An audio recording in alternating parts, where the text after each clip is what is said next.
Hi, I'm Chelsea, and I'm here with Minyan Zhu and Tony, and we're going to review the Leica M Monochrom camera that they just sent us. Yeah, I've already spent quite a bit of time with this Leica. I got to run down the prices first. This is a an $8,000 body with a $2,000 lens. Yeah, the lens that they sent us is the f2.5 90 millimeter, right?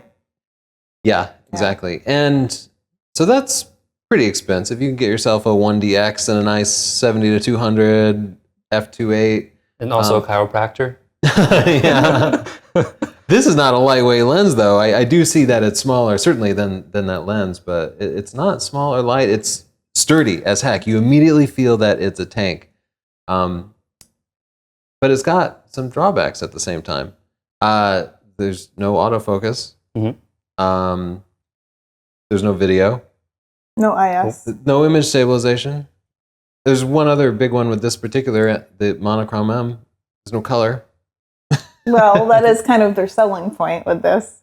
It does have an 18 megapixel sensor, though. So you love Leicas. And I know, do, yes. Well, how do you feel about this particular camera?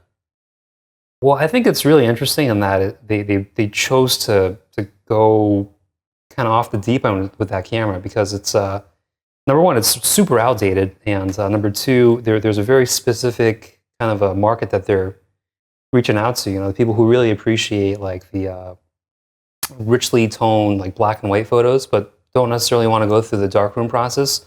That's the closest you're going to get in the digital world, and that's the kind of the price you have to pay for something like that. Unfortunately, It did remind me of a film camera in a lot of ways when I was shooting with it. It reminded me, I've been shooting a lot of black and white film lately, and it has a similar feel to it. Yeah, you know, the second closest thing would be like a medium format system camera with a digital back. But those are big and heavy. And this really is a film camera that's been converted to digital, especially compared, you have a film camera in your hands there. right? And I mean, without prior knowledge of Leica cameras, you would never be able to tell the difference between, hey, is that a film camera or is that a digital camera? And I think they've done a really great job of kind of bridging the two and bringing them together. Whereas opposed to other manufacturers, you know, they've made these amazing digital cameras that can pour out like amazing image quality, but at the same time, you know, something's lost in translation. Something that raw, visceral feeling of working with a camera is a little bit kind of lost in translation, unfortunately. Yeah, it is something very different. Now, you are a professional photographer. You do portraits and weddings and such, and do you do that with your Leica? Not really. Yeah. It's not as reliable as, like, let's say the mainstream Canon or the Nikon bodies. And also I find that the noise performance on most of the Leica cameras are, you know, they're not up to today's standards. But I mean, M Monochrom's a different story because it doesn't have the RGB filter inside of it. They've pulled some kind of magic trick to make the ISO really outstanding. So that I would say that's the exception to the Leica line today. Yeah, and I did find that it had a pretty low noise, even at high ISOs. I will say it didn't even quite compare to the Canon. Right. Even when I took a color Canon and desaturated it, it wasn't the same, but it was still excellent. Yeah, and I wouldn't feel bad about good. shooting at ISO 6400 with it. And in fact, I felt like the noise was appealing almost. Like it wasn't film grain. Right. It was still absolutely not. digital, but I still felt like it added a little texture to it, and it wasn't bad. I didn't mind shooting with it at all. Yeah. So you love your Leica, and you shoot with that film thing all the time, but you don't use it for your job so much. It's not your go-to camera, but you Right. still have a love for it. And I know Chelsea and I are the same way because we have this big collection of professional digital cameras, and that's when we break out when we actually have to take a picture and somebody's paying us. Yeah. But we like to play with a lot of different cameras, film cameras and old TLRs and Yeah, all so sorts of you have your fun things. Leica, but my personal favorite is this big medium format RB67, and it weighs about 14 pounds, and it's a total pain, and it only gets like 10 shots on a roll, but it's a lot of fun, and I would never use it for a job. Right, absolutely. But when it's my spare time, I love it, and I think that's what these Leicas are. They're not professional cameras, and we can't compare them to the Canons and the Nikons. Right. I mean, you could use them as a professional camera if you really wanted to and you were just loaded with cash. Because quite honestly, there's a rangefinder mechanism in here, and after banging them around and just putting them through the rigors of professional use, you have to send them in to get calibrated all the time. Oh, so really? I wouldn't necessarily recommend that for professional use. But I mean, if you had tons of money and you had 2 or 3 Leica bodies and that's what really made you happy, I'd say why not? Go for it. Yeah, to get a little technical, the SLRs have a mirror in them. So when you hold it up and you look through it, you are looking through the lens itself. And these basically have a second lens, which is this viewfinder here. So you're looking through there, and then as you look through it, there are some lines that kind of mark where your picture is going to be. Right. So if you have a telephoto lens, you don't even see the telephoto view. You see a wide angle view, and then there are some lines, and you have to kind of line it up. Like a small, tiny box in which you get to compose through, which is a little challenging at times. Yeah. And for moving subject especially. Oh, absolutely. Yeah. And tell us about the focusing, because anybody who's used to DSLRs would find the focusing completely bizarre. There's a huge learning curve. It's not what you see is definitely not what you get. It's an approximation. The technology, I don't blame them either. This technology is old. I mean, it's from 1954, even earlier than that. Yeah. And it's really, today there's products out there that can do the same thing for a lot cheaper. And do it for a lot better and more efficient too. So when you look through this, you actually see a second little box, and it kind of slides into place as you manually focus. And when you're focused correctly, the second image overlaps the first image. And that's bizarre. But if you're doing manual focusing, it's the only way to go.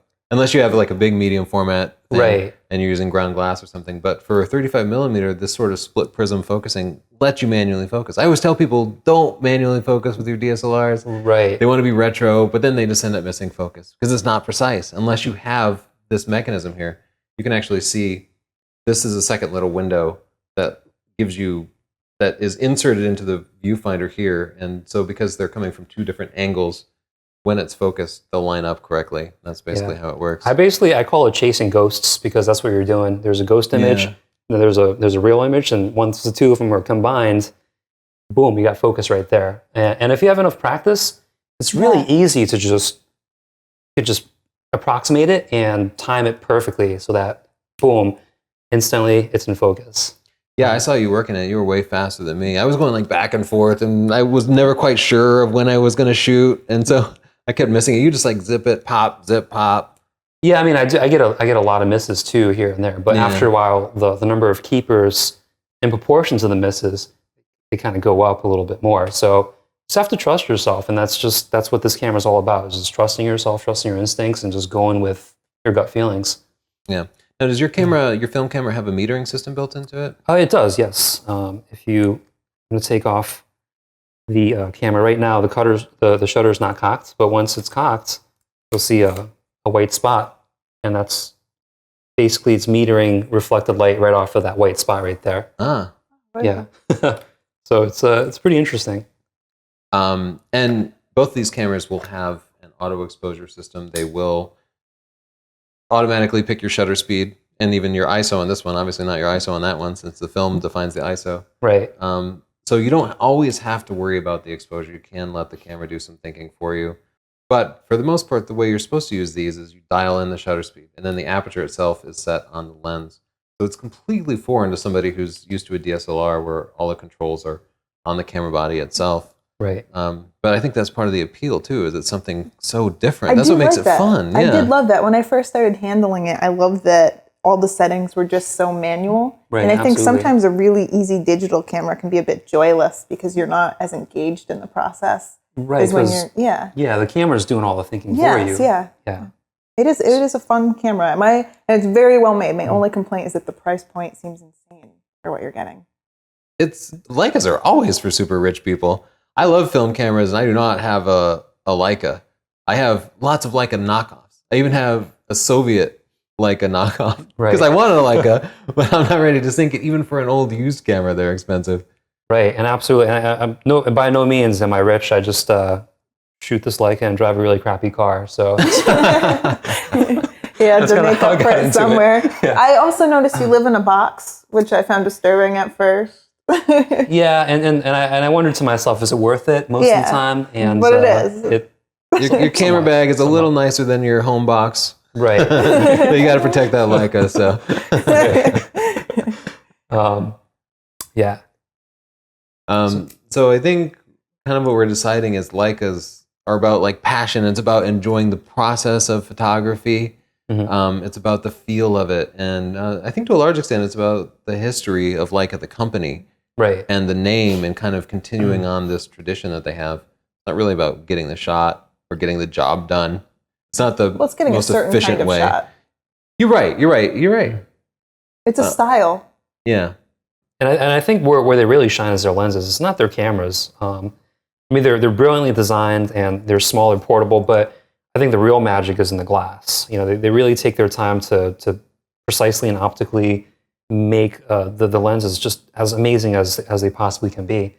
So I think that's where the R&D mostly goes into. And if you put them under a microscope, actually not even, if you just look at the photos from the past generations, you could definitely tell when that Leica magic is put into place or being used, as opposed to kind of other lenses on the market. There's a very distinctive look to it. It's almost like imperfections. It's weird.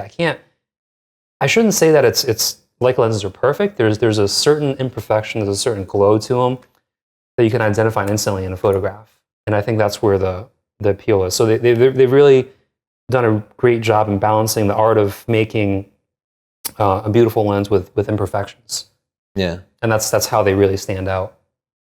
And I'll also point out that they are outrageously small. Yeah, I like that about them. Sam, would you hand me one of those portrait lenses? Sam's making a brief appearance. This is the Tamron 70-200 f2.8, and this is the Leica 90 f2.5. So this lens a little bit lets in more light than this one, and you can see they're completely different. But when this is at 90 millimeters, they take about the same shots. I did side-by-side tests, and then this was maybe a hair sharper. But look at the size difference and the weight difference. So these Leica lenses really are pretty amazing, especially when you factor in the weight and size. And you know, you can get an 85 millimeter f1.8 that's pretty similar. I'm gonna drop that. Ooh. You're making me nervous. You're making me real nervous. Why don't you give that to Sam? All right. All right, so let's take a look at some pictures that Minyan got with this Leica M Monochrom and lens. You used your lens, though, didn't you? I did. I use this lens, too, extensively. This is a 50 Summilux spherical, so it's a 51.4 equivalent. And you did make the point that the wide-angle lenses look better, and I agreed with you. I liked your wide-angle lens better than the 90 millimeter. Yeah, it's because Leica, I think they design all their camera bodies to fit the 35 millimeter frame. Yeah. Because when you look through the viewfinder here, 35 is what naturally just lines up to be the perfect field of view through these cameras. So I'm thinking the 35 millimeter is a standard lens for Leica. Yeah, it looks good. So what do you think? Do you want it? Oh, absolutely. I would love to have one. Honestly, if I could. I really would too. If this were $500 or $1,000, I think I'd snatch it right out. Oh, absolutely. I don't know if I could drop 10K on it. Own 2 of them if that was the price. Yeah, just keep one extra, right? Yeah. Yeah, I would like one too. The same thing you said. If it were a more affordable price point for me, maybe. But I guess if you're affluent and that's the look that you want, then you don't care. You're just going to grab one. Yeah, or if you just feel that passion for it and you're willing to give up a car. Yeah, yeah. But yeah, overall, I think it's really well made. I think that the pictures that it take are really interesting. I like it. So Minyan, you want to send people over to your portfolio? I'm sure they would like to check out some more of your work. Yeah, where can they find you? They can find me at my website, minyanzhu.com. How do you spell that? There'll be a link at the bottom of this video. Oh, okay. You have a lot of faith in our editing abilities. Yeah. All right, well, thanks for sharing your thoughts with us. Thanks It's for the good to get invite. the opinion of a real Leica guy. Yeah. Oh, thank you. Thank you.